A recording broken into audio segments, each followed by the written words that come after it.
अकोल्यातून मोठी बातमी समोर येत आहे। शिवसेना उद्धव बाळासाहेब ठाकरे पक्षाच्या अकोला शहर प्रमुखावर जीवघेणा हल्ला झाल्याची धक्कादायक घटना घडली आहे। राहुल कराळे असे हल्ला झालेल्या नेत्याचे नाव आहे। मिळालेल्या माहितीनुसार राहुल कराळे हे त्यांच्या बोलेरो कारमध्ये बसलेले असताना तिघांनी अचानक हल्ला केला।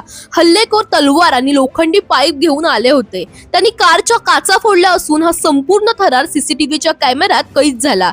कराळे कारमधून बाहेर न आल्यामुळे मोठा अनर्थ टळल्याचे सांगितले जाते। हल्लेखोरांचा उद्देश त्यांना कायमचे संपवण्याचा होता असा आरोप करण्यात आलाय। कराळे यांनी तर गोळीबाराचाही डाव असल्याचा गंभीर आरोप केला आहे। पोलिसांना माहिती देऊनही ते 1 तास उशिरा पोहोचल्याचा दावा त्यांनी केला। या घटनेनंतर परिसरात तणावाचे वातावरण निर्माण झाले।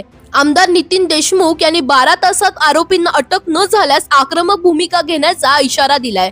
पोलीस घटनास्थळी दाखल झाले असून पुढील तपास सुरू आहे। हल्लेखोर नेमके कोण आणि त्यामागे राजकीय कट आहे का याकडे आता सर्वांचं लक्ष लागलंय। दरम्यान तुम्हालाही अशाच अपडेट्स हव्या असतील तर इंडिया लीडरला फॉलो करायला विसरू नका।